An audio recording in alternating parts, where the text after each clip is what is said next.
Hello students, થર્મોડાયનેમિક્સમાં આજે આપણે જોઈશું ડીઝલ સાયકલ. હવે સૌથી પહેલાં તો ડીઝલ સાયકલમાં પીવી અને ટીએસ ડાયાગ્રામ આપણે જોઈએ અને કઈ કઈ પ્રોસેસ થાય છે એ પ્રોસેસ આપણે જોઈશું.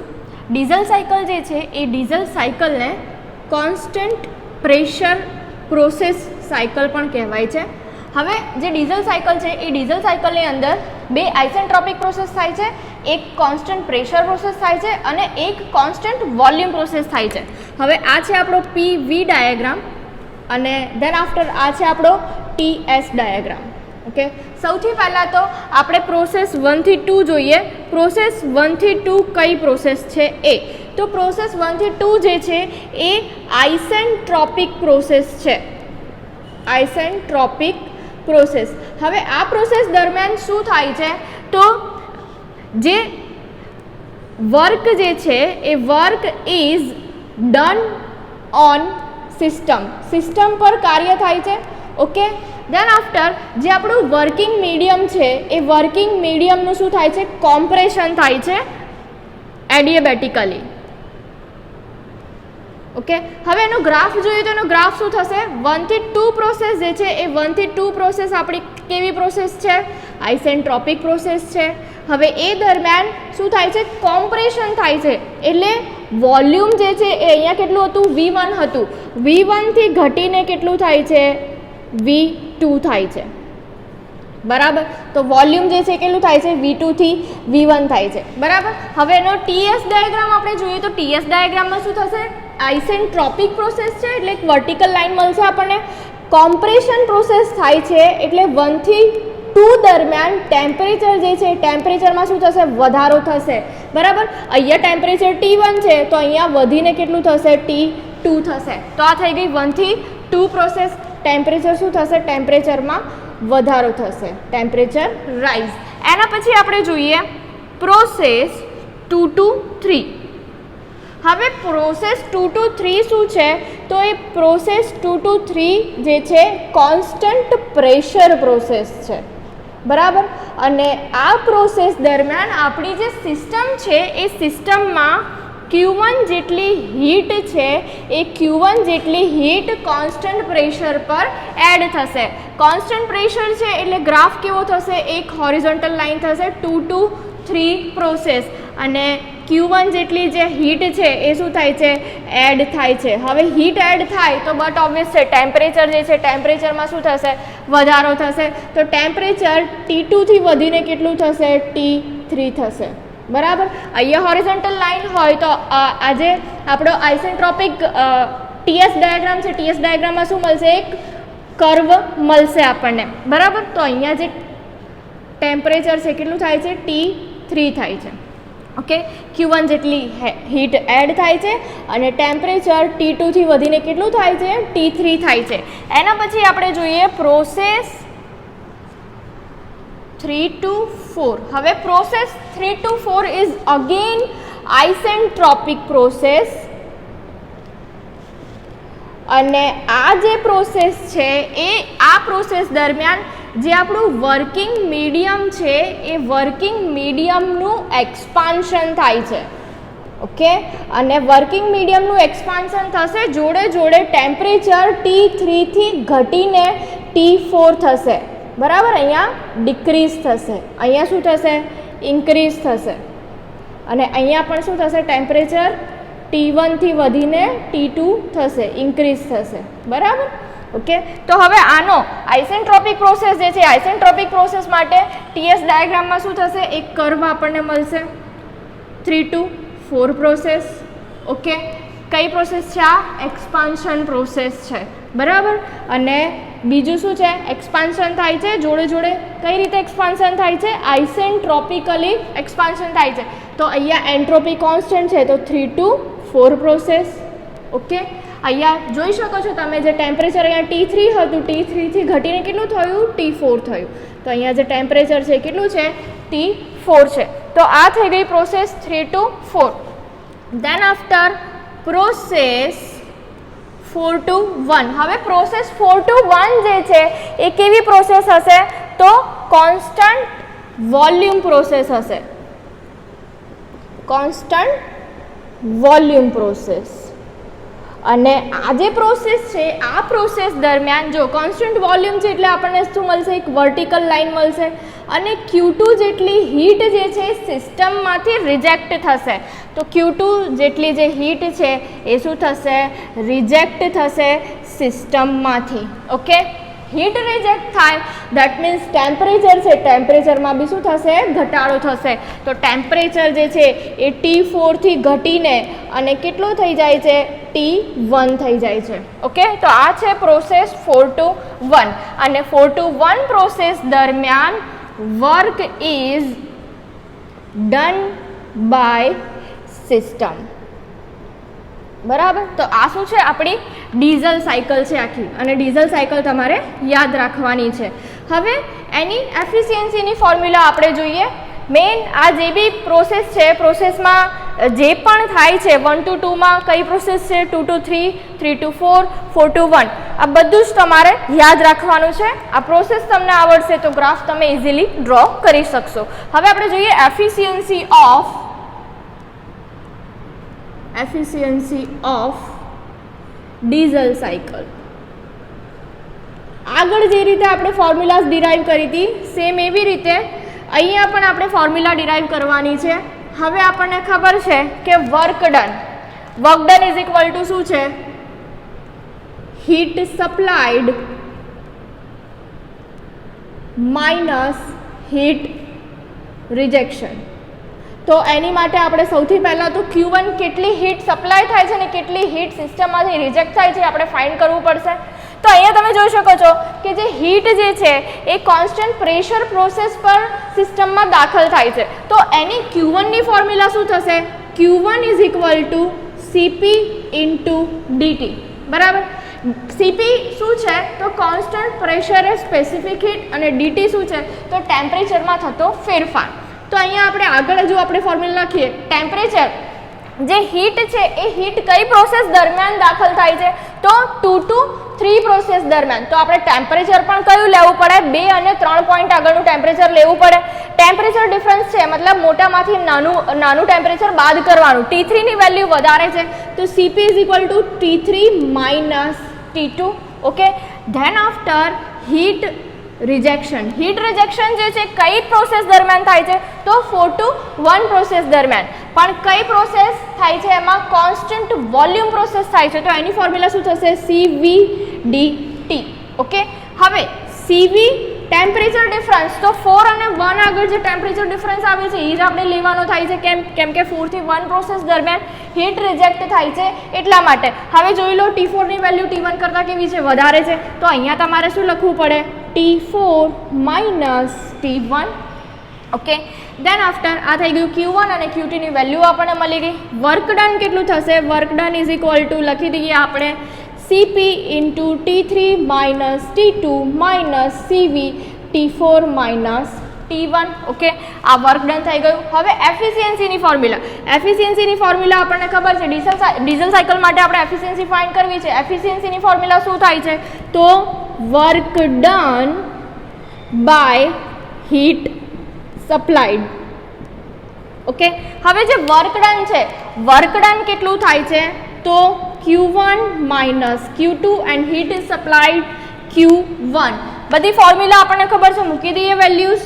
તો Q1 જે છે, Q1 આપણી પાસે કેટલા છે, CP T3 માઇનસ T2 અને Q2 જે છે કેટલા છે, minus CV T4 minus T1 by CP T3 minus T2. હવે આ જે CP T3 માઇનસ T2 છે એ બંનેને આપણે અપ્લાય કરી દઈએ. જો અહીંયા CP T3 minus T2 by CP T3 minus T2 બંને કેન્સલ થઈ જશે.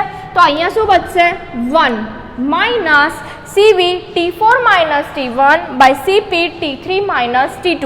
તો અહીંયા શું થશે, ફોર્મ્યુલા શું બનશે, CV by CP into T4 minus T1 by T3 minus T2.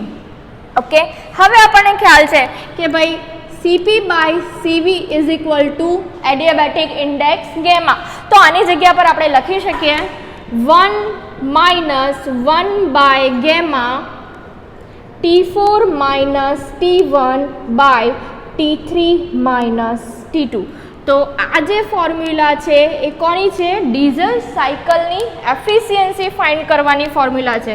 હવે આ જે એફિશિયન્સીની ફોર્મ્યુલા આપણે ડિરાઈવ કરી એને કોમ્પ્રેશન રેશિયો અને કટ ઓફ રેશિયોના ફોર્મમાં આપણે લાવવાનું છે.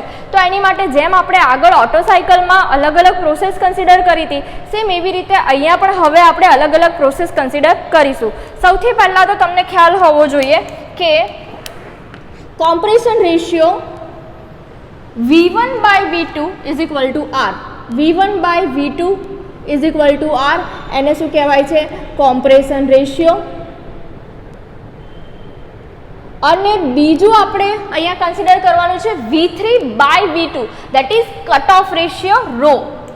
V3/V2 that is rho, that is cut off ratio. હવે કટ ઓફ રેશિયો એટલે શું? તો વોલ્યુમ આફ્ટર કમ્બશન. આ જે V3 છે એ શું છે? Volume after combustion and volume before combustion. That is known as cut-off ratio. The ratio of volume after combustion and volume before combustion is known as cut-off ratio rho. તો આ બે વસ્તુ આપણે કન્સિડર કરવાની છે. હવે આપણે જોઈએ પ્રોસેસ. સૌથી પહેલાં તો આ જે ફોર્મ્યુલા છે એમાં આપણે T4, T3 અને T2 ની વેલ્યુ આપણે ફાઇન્ડ કરીશું. સૌથી પહેલી પ્રોસેસ આપણે લઈએ for process 1 to 2. For process 1 to 2. હવે આપણને ખ્યાલ છે કે પ્રોસેસ 1 to 2 શું છે? આઇસેન્ટ્રોપિક પ્રોસેસ છે. Isentropic process.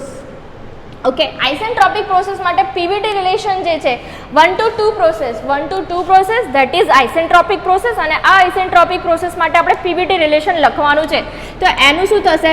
T1/T2 is equal to V2/V1 raise to gamma minus 1. Okay, આપણને ખબર છે V2/V1 એ શું છે? 1/R rays to gamma minus 1. આપણે શું કરીશું? અહીંયા T2 ની વેલ્યુ ફાઇન્ડ કરીશું. તો અહીંયા શું થશે? જો T2 ઇઝ ઇક્વલ ટુ, આપણે ઉલટાઈ દઈએ direct, T2/T1 is equal to R raise to gamma minus 1. બરાબર. હવે T2 ને કરતા કરીએ તો આપણને શું મળશે? T2 is equal to R raise to gamma minus 1 multiply by T1. હવે આજે મળી આપણને T2 ની વેલ્યુ, આને આપણે કહી દઈશું equation number 1. Okay, then after આપણે લઈએ process 2 to 3. For process 2 to 3. હવે 2 થી 3 પ્રોસેસ છે, કઈ છે? કોન્સ્ટન્ટ પ્રેશર પ્રોસેસ છે. તો અહીંયા લખી દેવાનું તમારે constant pressure process. Okay, constant pressure process માટે પીવીટી રિલેશન શું થાય છે? તો સિમ્પલ છે, V1/V2 is equal two T1/T2. તો અહીંયા આપણે 2 અને 3 છે, તો અહીંયા આપણે લખી શકીએ T2/T3 is equal two V2/V3. બરાબર. સ્પેસિફિક વોલ્યુમ આપણે કન્સિડર કરીશું એટલા માટે V આવી રીતે લખ્યા છે. હવે આમાં આ પ્રોસેસમાં આપણે કોની વેલ્યુ ફાઇન્ડ કરીશું? જો આપણે T2 ની વેલ્યુ ફાઇન્ડ કરી દીધી છે. હવે અહીંયા કોની આપણે વેલ્યુ લઈશું? T3 ની વેલ્યુ લઈશું. તો T3 ને કરતા કરીએ તો આ સાઈડ આવતા રહેશે, T3 આ બાજુ આવ્યા, V2/V3 આ સાઈડ આવતા રહેશે. તો શું અહીંયા શું બચશે? T2 multiply by V3/V2. But V3/V2 શું છે? રો છે. તો એના ઇઝ ઇક્વલ ટુ આપણે લખી શકીએ રો. અને આ જે T2 છે, T2 ની વેલ્યુ કેટલી છે? આ છે, આ લખી દેવાની અહીંયા. તો અહીંયા આપણને વેલ્યુ શું મળશે? T1 multiply by R raise to gamma minus 1 multiply by rho. આને કહી દો ઇક્વેશન નંબર 2. એક T3 ની વેલ્યુ આપણને મળી, આને આપણે કહીશું ઇક્વેશન નંબર 2. ઓકે, હવે આગળની પ્રોસેસ આપણે જોઈએ process 3 to 4. For process 3 to 4. Okay, 3 to 4 process છે, કઈ છે? અગેન આઇસેન્ટ્રોપિક પ્રોસેસ છે. તો આઇસેન્ટ્રોપિક પ્રોસેસ. હવે આઇસેન્ટ્રોપિક પ્રોસેસ માટે પીવીટી રિલેશન આપણે જોઈશું. જો અહીંયા તમે જોઈ લો કે શું છે? 3 અને 4 છે, એટલે 3 અને 4 આગળના જ ટેમ્પરેચર આપણે લેવાના છે. તો અહીંયા શું થશે? T3/T4 is equal to v4/v3 raise to gamma -1. Okay, હવે આ પીવીટી રિલેશન છે જે તમારે લખવાનું છે. 3 હોય તો અહીંયા 4 આવે, અહીંયા 4 છે તો અહીંયા 3 આવશે. ઓકે, હવે આ જે ઇક્વેશન આપણને મળ્યું આને આપણે મલ્ટીપ્લાય અને ડિવાઈડ કરવાનું છે v2 વડે, જેથી કરીને ઇક્વેશનમાં કોઈ ફેરફાર આવશે નહીં. આ સ્ટેપ તમારે કમ્પલસરીલી કરવાનું છે. તો અહીંયા શું થશે? v4/v2 v2 વડે ગુણતા અને v2 વડે ભાગતા multiply by v2/v3 raise to gamma -1. Simple છે, v2 વડે ગુણતા અને v2 વડે ભાગતા. હવે અહીંયા જો આ v4 છે, તમે અહીંયા ગ્રાફમાં જોશો કે v4 ની જેટલી વેલ્યુ છે કોના જેટલી છે? v1 જેટલી છે. તો અહીંયા આપણે આ જે v4 છે એ v4 ની જગ્યાએ આપણે શું લખી શકીએ? v4 = v1 આપણે લખી શકીએ. તો આ v4 ની જગ્યાએ v1 લખી દો. તો v1/v2 multiply by v2/v3 raise to gamma -1. હવે અહીંયા તમે એટલું લખી શકો છો કે ભાઈ v1/v2 એ શું છે? r છે, અને v3/v2 શું છે? ગેમા છે, સોરી રો છે, કટ ઓફ રેશિયો. તો આની જગ્યા પર આપણે શું લખી શકીએ? 1/ρ. આ બંને વેલ્યુ આની અંદર મૂકી દઈએ તો અહીંયા આપણને શું મળશે? T3/T4 is equal to r/ρ raise to gamma -1. Okay, હવે અહીંયા આપણને વેલ્યુ કોની જોઈએ છે? T4 ની વેલ્યુ જોઈએ છે. તો T4 ને આપણે કરતા કરી દઈએ તો આની જે વેલ્યુ છે આની વેલ્યુ આપણને શું મળશે? T4 is equal to T3 into ρ/r raise to gamma -1. હવે T3 ની કોઈ વેલ્યુ છે અહીંયા? આ T3 ની વેલ્યુ શું છે જે આની અંદર પુટ કરી દઈએ આપણે તો T4 is equal to T3 ની જે વેલ્યુ અહીંયા મળી છે અહીંયા મૂકી દઈએ. T1 multiply by r raise to gamma -1 multiply by ρ multiply by આ શું છે? ρ raise to gamma -1 divide r raise to gamma -1. કશું જ નથી કર્યું. જો અહીંયા આ જે T3 ની વેલ્યુ છે એ T3 ની વેલ્યુ અહીંયા જે મળી છે એ વેલ્યુ અહીંયા આપણે મૂકી દીધી છે. તો અહીંયા તમે જોઈ શકો છો r raise to gamma -1 r raise to gamma -1 cancel. અહીંયા શું છે? ρ multiply by ρ raise to gamma -1. જ્યારે આધાર સરખો હોય એના મલ્ટિપ્લિકેશન હોય ત્યારે જે ઘાત છે એનો શું થાય? સરવાળો થાય. તો અહીંયા શું બચશે? અહીંયા હું લખું છું ગેમા -1 + 1. તો આ કેન્સલ થઈ જશે. તો અહીંયા ફક્ત શું બચશે? ρ રેઝ ટુ ગેમા. તો ડાયરેક્ટલી અહીંયા વેલ્યુ લખું છું T4 is equal to T1 multiply by ρ raise to gamma. બરાબર, આને કહી દો ઇક્વેશન નંબર 3. જો આપણે શું ફાઇન્ડ કરવાનું હતું? T2 T3 અને T4 ની વેલ્યુ ફાઇન્ડ કરવાની હતી જે આપણે ફાઇન્ડ કરી નાખી. હવે તમે અહીંયા જોઈ શકો છો આ ત્રણ જે વેલ્યુ મેં ફાઇન્ડ કરી છે એમાં બધામાં T1 મલ્ટિપ્લિકેશનમાં છે. એટલે તમારે જે બી ફોર્મ્યુલા તમારે લાવવાની છે, જે બી ઇક્વેશન તમારે લાવવાનું છે, કોના ફોર્મમાં લાવવાનું છે? T1 ના ફોર્મમાં લાવવાનું છે. એટલા માટે આ બધું આપણે ડિરાઈવ કર્યું છે. તો 1, 2 અને 3 ની જે વેલ્યુ છે કોની અંદર મૂકી દેવાની? આ જે એફિશિયન્સી છે એ એફિશિયન્સીની અંદર મૂકી દેવાની. તો આપણે મૂકી દઈએ values. Eta is equal to 1 - 1 gamma into સૌથી પહેલું T4. હવે T4 ની વેલ્યુ કેટલી છે? T1 multiply by ρ raise to gamma. Then T1 તો as it is, any value તો આપણે ફાઇન્ડ કરવાની નથી. બધામાંથી આપણે T1 કોમન લઈ શકીએ એટલા માટે આપણે શું કર્યું છે? T1 ના ફોર્મમાં બધી વેલ્યુઝ લાયા છીએ. દેન T3 ની વેલ્યુ આ છે તો T1 multiply by r raise to gamma -1 into ρ minus T2 જે છે એ T2 ની વેલ્યુ આપણને કેટલી મળી છે? r raise to gamma -1 multiply by T1. હવે તમે અહીંયા જોઈ શકો છો ઉપરથી T1 અને નીચેથી પણ T1 કોમન નીકળી જશે. કોમન નીકળશે તો બધામાંથી T1 જે છે કેન્સલ થઈ જશે. એટલે બચશે શું? ફક્ત ρ raise to gamma -1 r raise to gamma -1 ρ -1. લખીએ એક સ્ટેપ ઓર. તો અહીંયા શું મળશે? જો 1 - 1 ગેમા અહીંયા શું મળશે T1/T1 કોમન લઈ લીધા, અંદર શું બચે છે rho raise to gamma -1 T1 common છે, દેન છેદમાં અહીંયા r raise to gamma -1 multiply by rho r raise to gamma -1. Okay, હવે આ T1 કેન્સલ થઈ ગયા. હવે તમે અહીંયા જોઈ શકો છો શું કોમન નીકળશે, r raise to gamma -1 common નીકળશે. તો ફોર્મ્યુલા આપણે જોઈએ, ફોર્મ્યુલા આપણને શું મળશે 1 - 1 by r raise to gamma -1 કૌંસમાં આ જે ગેમા છે એને અંદર મલ્ટીપ્લાયમાં નાખી દઈએ તો આપણને ઉપર શું મળશે rho raise to gamma -1 by